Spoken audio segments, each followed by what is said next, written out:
Hello, my name's Olurotimi Osha. Today's July the 2nd, 2026, and we're 2 days away from America's 250th birthday.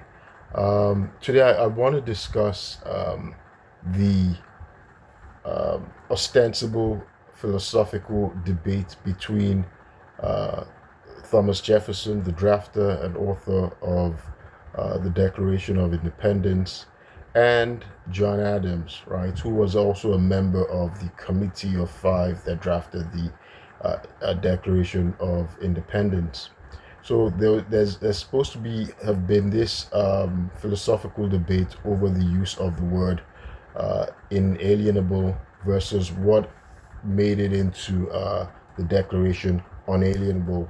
So and this debate is supposed to actually have um, uh, in reality, it's actually a fictionalized retelling of the process of drafting the debate, and it was really popularized by a 1972 film called 1776. So if you haven't seen it, you should watch it. I'm watching it right now. I've seen bits of it. It's very long. It's very long, and but I've seen the debate, and it's kind of interesting. In the film, John Adams is had an issue, and he raises the point that Jefferson should make a correction, and it's supposed to be in public. I mean, in the forum, right? It's supposed to be in the assembly of people. They went alone. Uh, the other delegates, right, to the Second Continental Congress were there. So John Adams, who of course historically is known to have been very combative as opposed to the rather mild mannered Thomas Jefferson, whose style was really more of stab you in the back kind of, right? But um, he did things in a subterranean fashion, right? Underhand, he wasn't open, he wasn't blunt. But in this film, he is rather combative as well. He rebuts John Adams' protest that uh, the the word inalienable was incorrect and unalienable was right. So that's what John Adams says. John Adams tells Jefferson to correct, inalienable to unalienable, and Jefferson insists, that he won't. Right? Jefferson in the film, Jefferson says no, and John Adams tells him that look, he should know, and he shows his historical snobbish manner. I've read both men's biographies. For John Adams, I read David McCullough's biography, and I think that's the basis of the um, of the HBO film uh, John Adams, which I've watched and I loved as well. And I've read John Mitchum's biography um, of Thomas Jefferson. I think it was called Out of Power, right? Out of Power. I've read several other biographies of Thomas Jefferson as well, but I think I very much liked John Mitchum's biography. So, John Adams told him that, well, he was correct because he was contending that he was correct because he was a Harvard graduate. He said he graduated from Harvard, right? And it's the sort of thing that John Adams could say, right? It's the sort of thing he would say because he was known to be very combative and a bit of a snob. And um, and he was elitist, right? He did want us to, he was accused of wanting America to reestablish a monarchy, right, along uh, Britain's, line of government. And Thomas Jefferson was supposed to have, in the film, he rebutted, he responded by saying, well, he graduated from the College of William and Mary. Today, there's no comparison, but back then, College of William and Mary was equally as prestigious. It was where the Southern uh, aristocracy or planter class sent their children. College of William and Mary in the South, and Harvard was, of course, a school in New England. This was still at the close to the beginning of our nation. Obviously, Oxford and Cambridge across the ocean, across the Atlantic in England, were clearly more superior schools. The wealthy sent their children there. I've mentioned how Charles Carroll, right, was the richest man uh, as of the time of the independence by 1776. Charles Carroll of Maryland, he studied in England, right? So it was so the wealthier people, would go to Europe and actually get studied and actually study there.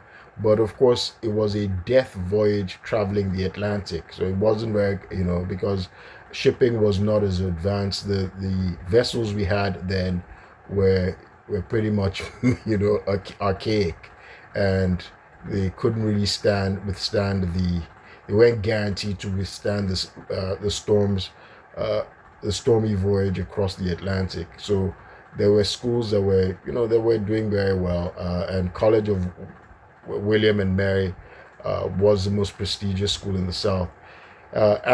Harvard, of course, was a school New Englanders went to. I mean, people in Massachusetts, and it mattered.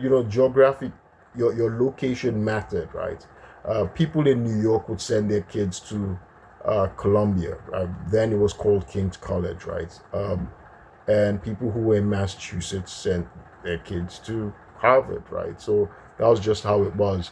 Interestingly, though, people in the South, Southern aristocrats, right, like to send their children to Yale, right? This was after the independence in the 19th century. They like to send their children to Yale, as opposed to Harvard. But anyway, in the movie, John Adams was supposed to have you know, been, acted like a snob, saying, well, he's correct to say that unalienable is the correct word because he graduated from Harvard. And in the film, Thomas Jefferson rebutted by saying, well, he graduated uh, from uh, from College of William and Mary, and so he wasn't going to change, and he insisted on inalienable. Um, And then in the film, John Adams is said to have said, well, he's John Adams says that he's going to just have the printers change it to unalienable. In any event, what happened? Let me read from the. I'm going to just quickly read directly from the Declaration of Independence. By the way, these videos I've been doing, my mom's my biggest fan. I'm very glad I do them for my mom as well because she watches every video. My mom was a high school teacher, right, in Nigeria. She was a high school teacher. She retired, but of course she's into education, and so for her, she watches everything and she gives me tips. She noticed, sometimes, I try to juggle my memory, and she asked me to actually have a notebook with me and once in a while refer to that notebook. So I'm taking her advice and I'm reading rather than trying to commit my exercise in my memory live. So I should make it more fluid for my viewers if anybody's watching other than my mom. But thank you, mommy. So I'm going to take her advice and read from my notes. I have my computer here, and I'm going to, rather than memorizing this passage that I want to refer to regarding inalienable or unalienable, it's hard to pronounce, isn't it? I'm going to read directly from the Declaration of Independence. So I'm just going to read from the relevant parts, right? So we hold these truths to be self-evident, that all men are created equal, that they are endowed by their Creator with certain unalienable rights, right? That among these are life, liberty, and the pursuit of happiness. So I'm going to put my laptop aside now. And so we see that, so that's the Declaration of Independence. So that's what came out from the printer, right? The printers published it as unalienable rights. Did the debate between unalienable uh, used by John Adams and inalienable used by Thomas Jefferson exist? Half and half. So that movie is fictional, there was no combativeness between both men, right? Um, but in the original draft, written by Thomas Jefferson, he did use inalienable, right? Inalienable as opposed to unalienable. And before it went to the copier, John Adams did change it to unalienable. He changed it. So there was, and it came, and eventually came out to us as unalienable. In terms of what is right or wrong, um, both are actually correct, right? Both are correct according to the Oxford Dictionary.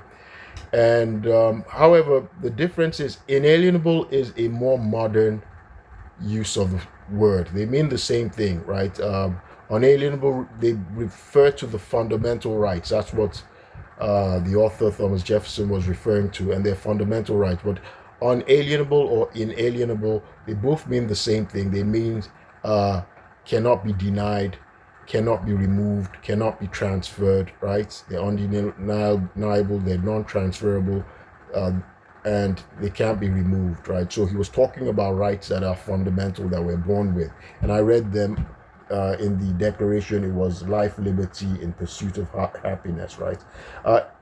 They decided to change it from property. They borrowed that idea, the idea from the English philosopher John Locke, by the way. So in terms of the what we see in the movie 1972 film 1776, please watch it if you have time. If you haven't seen it, you should watch it. It's important to learn about our independence. So you see, I read books about our presidents, right? Our past presidents. These two men became our presidents, our second and our third.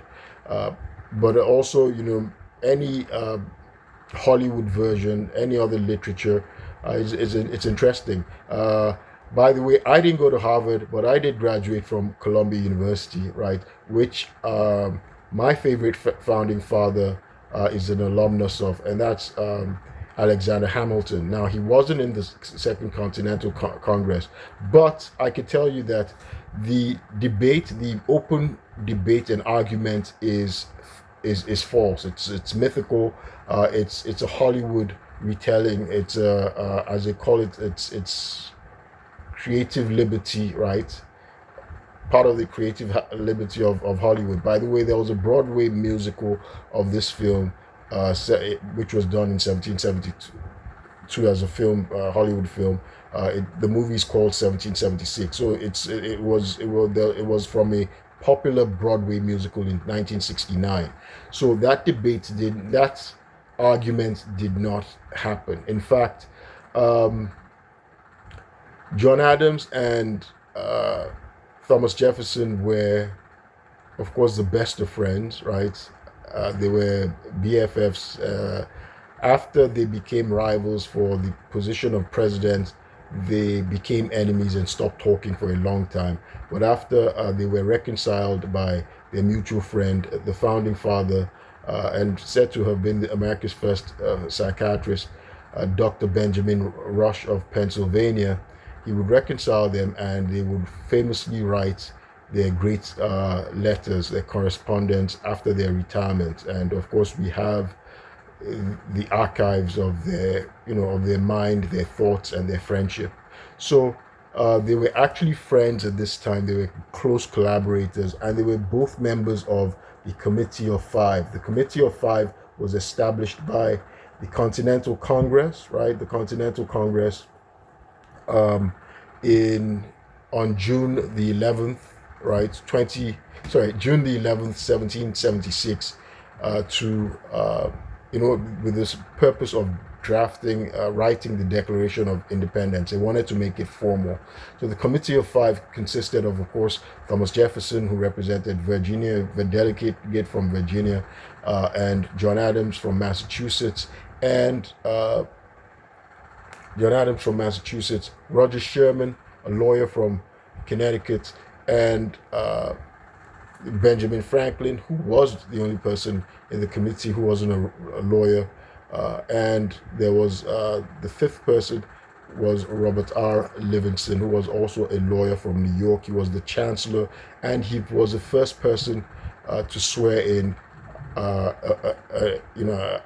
an American president. He administered the oath to to George Washington in 1789. But this is 1776. The only person who wasn't a lawyer in the Committee of Five was Benjamin Franklin. Now, first of all, the personalities of Jefferson uh, and John Adams, wasn't accurately depicted in the film 1776, because yes, while John Adams was combative, was very, very argumentative, very combative, it is true. If you read his biography, he did call his nemesis Alexander Hamilton a foreign-born bastard. He did call him that, but Thomas Jefferson, while he was a very tall man, I noticed that the 1772 film actually had a man, a literal giant, portraying Thomas Jefferson. Thomas Jefferson was very tall. He was actually taller than, or at least as tall as George Washington. People don't realize that. They don't mention that. But he wasn't. He didn't have the girth uh, of George Washington, but Thomas Jefferson was a very tall, lanky man. So, but Thomas Jefferson was very mild-mannered. His voice was, you could hardly hear him talk. It wasn't his style to get into argument. Even though he was a master of intrigue, but he did all his intrigue behind people's backs, or he manipulated behind the scenes. So he was a puppeteer. He didn't have a confrontational style. So if John Adams had said something to offend him in public, he would not have responded. That was the style of Thomas Jefferson. And by the way, John Adams would not have done that because he was trying to bring Virginia along. You have to remember that the other colonies were coming to aid. We're coming to the aid of Massachusetts, right? Massachusetts self-government had been revoked by the king, right? As punishment for their Boston Tea Party, right? And so the British Parliament imposed the Intolerable Acts, right? Or the Intolerable Acts, which eventually caused the other colonies to come to the aid of Massachusetts. So John Adams was a master strategist. He was trying to get Virginia to come along, so he would not have done anything to humiliate Thomas Jefferson. And he knew Thomas Jefferson and George Washington were friends. And of course, John Adams was the one who nominated George Washington to be the commander of the Continental Army. So he would not have done anything to annoy or irritate or demean Thomas Jefferson. In fact, John Adams persuaded Thomas Jefferson to take the lead in the drafting of the Declaration of Independence, because he said Thomas Jefferson wrote 10 times better than him, and that he had a peculiar felicity of expression. Right, so he had a particular felicity of expression, and he brought a let me use my because I can actually pull it all off from my head because I read it so many times, but I'm taking my mom's advice. That Jefferson brought a happy talent at composition, right? And of course, he was remarkable for the peculiar felicity of expression, right? Jefferson's writings were remarkable for the peculiar felicity of expression, and that Jefferson writes 10 times better than him. So John Adams was wooing Thomas Jefferson like he was wooing a woman, right, to take the lead to draft the Declaration. And I've read both men's writings. John Adams writes like Alexander Hamilton. Both of them wrote like lawyers. Very, I guess maybe for us modern people reading reading them, I think the writing seems very archaic, very difficult, very stodgy. You can hardly understand what they're writing. That's John Adams and Alexander Hamilton. They both write like lawyers, but Thomas Jefferson, it is true, he does write in a flowery, poetic manner. I don't know if it was a Southern thing that Southern writers wrote in a more flowery style. I don't know, but Thomas Jefferson does write. He did, he's late. Of course, he's deceased since over 200 years. I mean, thereabouts. But his style, I don't know if it's up to 200, but over 100 years definitely, right, since he's been deceased. But his style, that's Thomas Jefferson's style. His prose is very flowery and it's interesting to read. He does have, as the best way to describe it is how John Adams describes it, a peculiar felicity of expression and a talent for composition, a talent at composition, right? So now, in terms of the words, right, which is more correct? Like I said, they are both correct.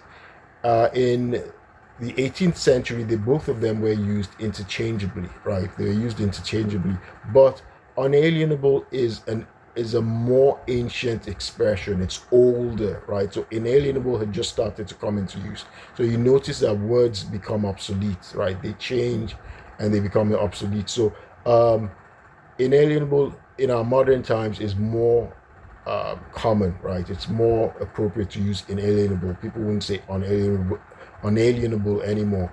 They would, because it's in our Declaration of Independence, and most people still read our Declaration of Independence. So you see, it's unalienable that's in the Declaration of Independence.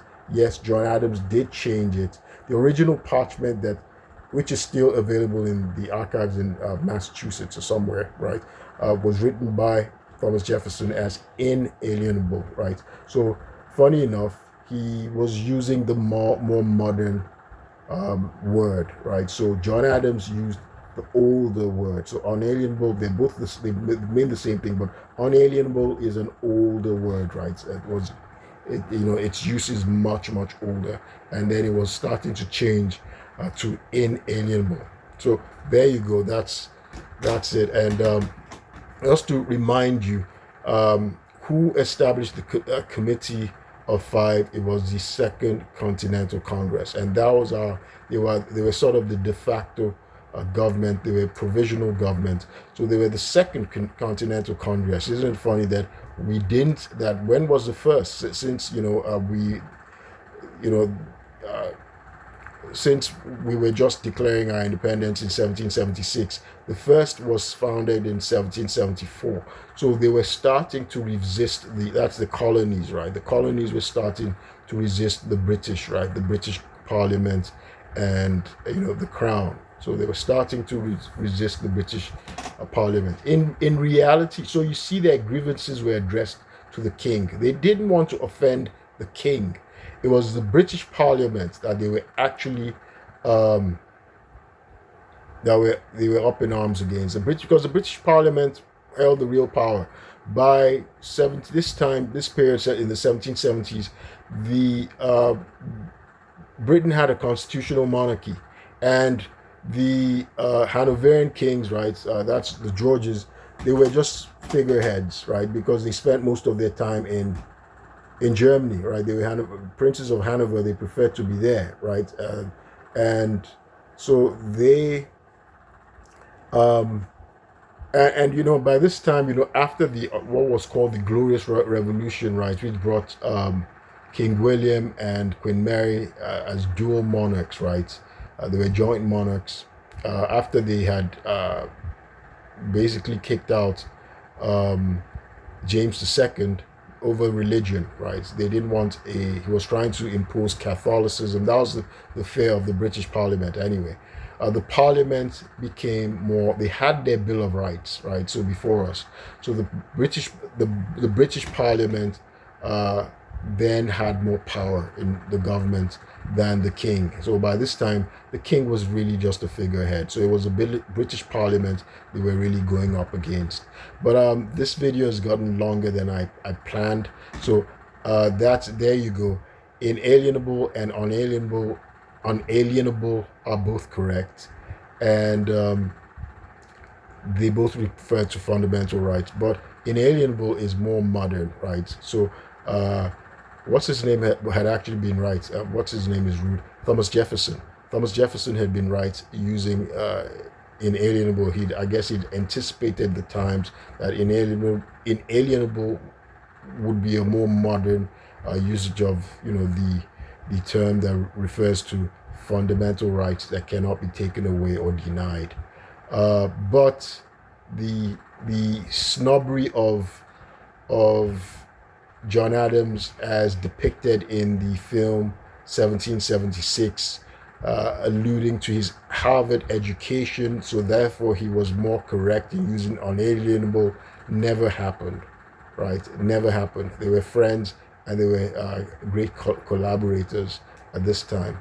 My name's Oluroti Miosha. I hope you enjoyed this, and I will keep you posted. Don't forget, watch the movie 1776. It's a 1972 film. It's available online. Please, if you can, make the time towards our 4th of July, 250th anniversary.